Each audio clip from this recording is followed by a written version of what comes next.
YTN 정치 인터뷰 당당당, 오늘도 주목받는 당선인과 함께합니다. 오늘은요, 검찰 언론개혁의 선봉에 서겠다, 이런 각오로 21대 국회에 입성하신 분입니다. 얼마 전에는 당대표까지 되셨습니다. 바로 열린민주당의 최강욱 대표 모셨습니다. 안녕하십니까? 네, 안녕하세요. 반갑습니다. 네, 환영합니다. 네, 고맙습니다. 어제까지 비가 많이 오다가 오늘 저희 인터뷰 하려니까 하늘이 싹 했어요. 그러게 거짓말같이. 예. 그제 어제 광주 다녀오셨습니다. 네, 5.18 그렇습니다. 민주화 운동 기념식 관련해서 이제 다녀오셨는데, 광주에서 들은 목소리, 어떤 얘기들이 좀 인상적이셨나요?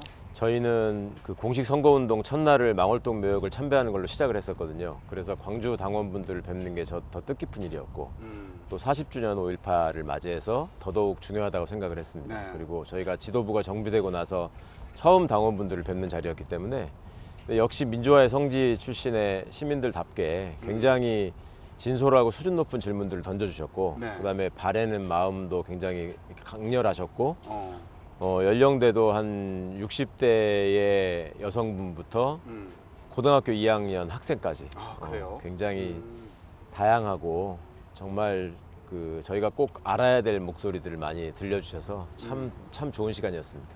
뭐 가장 인상 깊었던 그런 요청이랄까요? 목소리가 있었다면 뭐가 있을까요? 그 아무래도 광주에서는 그 개혁 작업의 중요성, 이 시대적인 개혁 과제를 열린민주당이 앞장서서 제기하고 그게 완성될 수 있도록 최선을 다해달라라는 네. 부탁이 공통적이었고요. 이제 인상적이었던 거는 우리 이제 학생의 경우에 다들 참 인상 깊게 봤는데, 이 친구가 혼자서 왔어요. 부모님하고 온 것도 아니고 와가지고 자기들은 투표권이 없다 보니까 학교 현장에서 벌어지는 목소리를 전달할 통로가 없다. 학생 인권이 오히려 그 학부모들의 시각에서만 다뤄지는 것 같아서 너무 답답하다. 열린민주당은 열려 있다고 했으니까 우리들의 목소리에도 좀 귀를 기울여 달라, 이런 얘기를 했는데, 참 어른들로서 많은 그 깨우침을 얻는 시간이었어요. 네.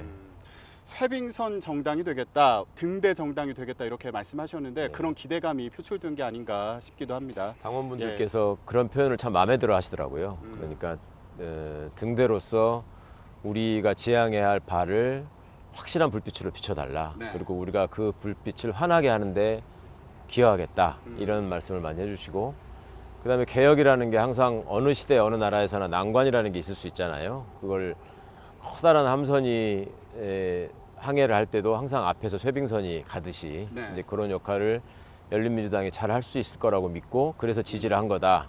절대 배신하지 마라, 이런 말씀을 많이 하셨습니다. 네. 그런데 좀 아쉽게도 의석이 3석뿐이어서 기념식에는 초청을 받지 못하셨습니다. 네네. 예, 이 부분도 안타깝다고 말씀하셨는데, 네. 앞으로 의정 활동을 하는 과정에서도 소수 정당이다 보니까 좀 서름이 있지 않을까 싶은 생각이 들기도 해요. 예, 지지자분들은 그런 말씀 안 하세요? 그렇죠. 일단 지지자분들께서 그 광주 40주년의 뜻깊은 행사에 어떻든 초청 못 받은 데 대해서 많이 속상해하시더라고요. 뭐 보훈처의 설명을 이해 못할 바는 아닙니다만은, 사실은 상당히 오래 전부터 그 참석 범위에 대해서 물어봤었고, 지금 얘기하고 있는 기준을 본인들이 과거에도 적용했었다고 하니까 그때 당당하게 얘기를 하고 설명했으면 됐을 일인데, 계속 시간을 끌다가 마지막에 이제 그런 얘기를 하니까 진짜야? 이런 의문이 좀 있었던 것이고, 그렇지만 뭐 지금은 납득하려고 합니다. 그리고 3석밖에 안 되는 정당이니까 당연히 한계가 있을 수밖에 없고요. 그러니까 이제 등대나 쇄빙선으로서의 역할이 더 필요하다는 말씀을 드렸던 거죠. 네. 그러면 이 시간을 빌어서 그 3분 당선인 분들 소개를 하는 시간을 좀 갖도록 하겠습니다. 제가 미리 좀 예를 들면 김진애는 땡땡땡이다, 네. 뭐 강민정은 땡땡땡이다, 이렇게 좀 준비를 해달라고 말씀드렸는데 생각을 해오셨어요? 네네, 잠깐 생각했습니다. 예, 그럼 소개 부탁드립니다. 김진애 의원님은 만물 박사다, 이렇게 말씀드리고 싶어요. 그 알쓸신잡이라는 프로그램을 통해서 더 많이 알려주셨잖아요. 네. 그러니까 워낙 그 관심 분야도 많으시고 인문학적 소양이 깊으셔서 항상 같이 다니면 재밌습니다. 배우는 게 많고. 그다음에 우리 강민정 당선자는 오로지 교육이다. 그러니까 이제 평생을 일부러 평교사의 위치에서 학생들과 교육 현장에서 호흡하려고 계속 계셨던 분이거든요. 그리고 학창 시절이나 그 이후에나 올바른 교육을 위해서 늘 고민해 오셨던 분이기 때문에 항상 말씀을 하실 때도 그 교육의 주제를 벗어나지 않습니다. 네. 그럼 본인은 왜 빼놓으세요. 저야 뭐 두 분에 비하면 너무 네. 어, 수식어를 좀 붙여본다면 어떤 수식어 붙이고 싶으세요? 저한테도 네. 저는 뭐 알고 보면 따뜻한 사람이다 이렇게 말씀드려야 될 것 같은데 예. 의외로 기자분들도 그러시고 음, 제가 과거에 청와대에 갔을 때도 그랬었거든요. 함께 계시던 분들이 굉장히 차갑고 날카로운 강성 이미지만 생각을 했는데 네. 실제로 만나서 얘기해 보면 그 정도는 아닌데 그 무섭지는 않더라 뭐 이렇게 네. 말씀하시더라고요. 네. 아, 본인 스스로 이렇게 따뜻한 사람이다 얘기하기 쉽지 않은데 저희가 하나하나 좀 짚어보도록 하도 하겠습니다. 독하다 그래서 오늘 좀 볼게요. 그러면 네. 자, 원래 후보자가 12분이었어요. 예, 그런데 우리 후보자가 예, 17분이었어요. 17분. 아, 죄송해요. 예, 근데 기호가 12번. 그렇죠. 12번까지 기호가 있었잖아요. 12척의 배라는 표현을 쓰시지 않았습니까? 네, 네. 그러면서 동시에 공약도 12개를 이제 대표 공약을 있습니다. 내걸으셨죠. 그 중에 하나가 국회의원 소환제, 네. 그리고 3선을 금지하겠다. 3선 이상, 그러니까 초과해서 하는 걸 금지하겠다. 이 말씀이셨잖아요. 네, 네. 그런데 이것도 소수정당이라는 그런 아쉬움과 연관되는 질문입니다. 지킬 수 있을까? 이런 생각이 들더라고요. 어떠세요? 이게 저희가 처음 제기한 문제는 아니고요. 17대 국회에서부터 논의가 됐던 내용이에요. 그리고 3선 제한은 이미 지방자치에서는 실시하고 있잖아요. 네. 그러니까 국회의원 국민 소환제가 여태까지 입법화되지 못한 것은 의석수의 문제가 아니다. 그러니까 이것을 선도하는 정당 또 어떻게 국민들께 설명드리고 결국 지금 가면 갈수록 이제 유권자들의 뜻을 저버리는 정당은 살아남을 수 없는 시대가 되지 않았습니까? 그러니까 그 필요성을 국회가 공감하고 대대로 법안을 내고 있었다면 네. 이제는 실현할 때가 됐다라는 점을 다시 한번 말씀드리고 싶고요. 그리고 그 의석수의 한계는 뭐 당연한 것이지만 그 의석수를 가지고도 과거에 이제 여러 특히 이제 진보 정당들이 네. 의미 있는 정책적 대안을 제시하면서 그것이 향후에 입법화되는 과정을 우리가 많이 봤죠. 그런데 저희가 지금 제기하는 문제는 뚜렷이 무슨 그 과거에 전혀 논의되지 않던 얘기를 파격적으로 제안한 게 아니기 때문에 네. 얼마든지 실현 가능성이 있고 또 제가 선거 때 토론 과정에서 이렇게 타당 후보들께 여쭤보면 적극 공감한다, 함께 하겠다 이런 말씀들을 주셨기 때문에 네. 잘 될 수 있을 것 같습니다. 예. 그러면 그 공약 중에 또 대표적인 내용이 바로 검찰 개혁을 완수하겠다 이런 내용이 있습니다. 그렇죠. 예. 핵심적인 내용을 짚어보면 뭐가 있을까요? 완수라는 표현을 쓴 거는 검찰 개혁은 착수했으나 음. 여러 난관에 아직 봉착해 있죠. 네. 그러니까 공수처를 빨리 출범시키는 게 1차적인 과제고요. 예. 그다음에 수사권 조정과 관련한 지금 검찰과 경찰의 다툼이 여전히 진행 중입니다. 그걸 빨리 국회가 주도해서 갈무리를 지어주는 게 필요한 것 같고, 그다음에 그렇게 해서 생김으로 그렇게 이루어지면 경찰이 비대화되는 문제가 또 있거든요. 그다음에 경찰 개혁 관련 법안들이 다 지금 20대 국회에 올라가 있었는데 그렇죠. 제대로 논의가 안 됐어요. 그리고 국정원 개혁도 마찬가지입니다. 국정원도 수사권을 갖고 있었기 때문에 이 부분이 함께 포함돼서 논의가 돼야 되거든요. 네. 그래서 그런 부분들이 21대 국회에서 이제 그 개혁 과제의 완수로서 반드시 필요한 부분. 그러니까 권력기관 개혁은 절대 네. 정책의 우선순위를 따져서 이거부터 하고 하자 이런 게 아니고 상시적으로 고민하면서 추진하고 속히 완성해야 되는 문제다. 네, 이게 네. 저희 생각입니다. 그러면 제가 언론인의 한 사람으로서 언론개혁 공약도 관심 있게 지켜봤는데 네. 악의적 허위 보도에 대한 징벌적 손해배상제 네. 그리고 오보 방지법도 네, 네. 공약을 하셨어요. 간략하게 내용 좀 짚어주시죠.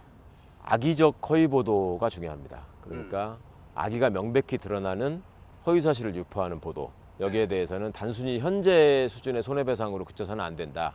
왜냐하면 사주와의 관계에서도 문제가 있고 그다음에 언론이 스스로 정파적 입장을 가지고 일부러 사실을 왜곡하는 경우가 있기 때문에 그렇게 하면 더 이상 그 언론사는 유지될 수 없고 그 언론인은 더 이상 언론사에 근무할 수 없다라는 정도의 일종의 위험이 있어야지 네. 팩트 체크가 훨씬 강화될 것이고 예. 지금처럼 일단 던져놓고 보는 식의 무책임한 보도는 사라질 것이다 라는 국민적인 열망이 어느 정도 있다고 봅니다. 그다음에 오보방지법의 경우에는 오보가 났을 때 이제 악의적 허위 보도에 미치지 않더라도 네. 사실은 개인의 명예나 인격권을 심각하게 침해하는 경우가 있거든요. 예. 그럴 때는 일반 손해배상 정도로 그칠 텐데 정정 보도는 반드시 필요하다. 과거에 그 사람의 명예와 인격권을 침해했던 정도만큼의 그 강도가 있었기 때문에 정정 보도가 이루어지는 거잖아요. 네네. 그럼 그거는 애초에 보도했던 양과 수준만큼 가야 된다.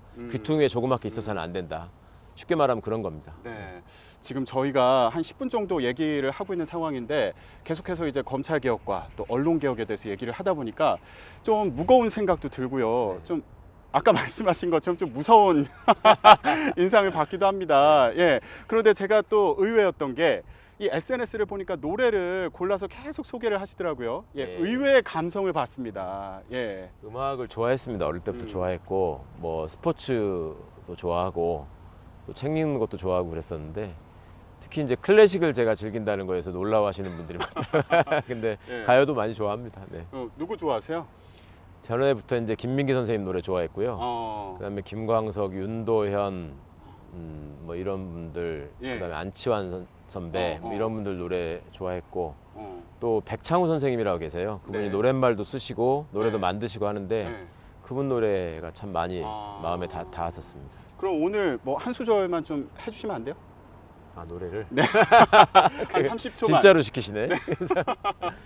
백창우 선생님 노래 중에 내 사람이여라는 노래가 있어요. 네, 네. 이동원 선생님이 처음 부르시고 그 김광석 선배도 부르신 노래인데 가사말이 너무 좋아서 네. 요즘 또 저희 지향하는 거하고 닿는 것 같아서 네. 잠깐만 무반주지만. 제 기억이 정확할지 모르겠는데 내가 너의 어둠을 밝혀줄 수 있다면 빛 하나 가진 작은 별이 되어도 좋겠네. 너 가는 곳마다 함께 다니며 너의 길을 비춰주겠네.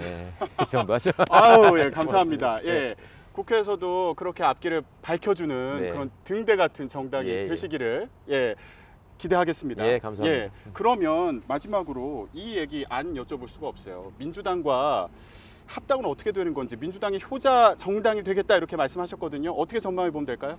선거 때나 그 이후에나 저희가 뭐 합당을 안 하겠다 이런 부정적인 얘기 한 적은 한 번도 없습니다. 이제 민주당이 당내 사정이 있고 또 선거 때 선거 전략상 저희들을 이렇게 자꾸 밀어내는 발언들을 하셨기 때문에 그게 좀 선회하려면 시간이 필요한 것 같아요. 아무래도 덩치가 크다 보니까. 그래서 이제 원내 지도부는 형성이 됐으니까 거기 이제 당대표 후보로 또 나오신 분들이 발언을 하실 거고 당원들의 요구가 있을 거고 그렇다 보면 자연스럽게 이제 공식적인 논의가 시작될 수 있지 않을까 생각합니다. 네, 알겠습니다. 저희도 지켜보겠습니다. 감사합니다. 오늘 말씀 고맙습니다. 네, 감사합니다. 네, YTN 정치 인터뷰 당당당 오늘도 주목받는 당선인과 함께했습니다. 오늘은 열린민주당의 최강욱 대표와 함께했는데요. 다음 이 시간에도 또 다른 당선인 초대해서 얘기 나누는 시간 마련하겠습니다.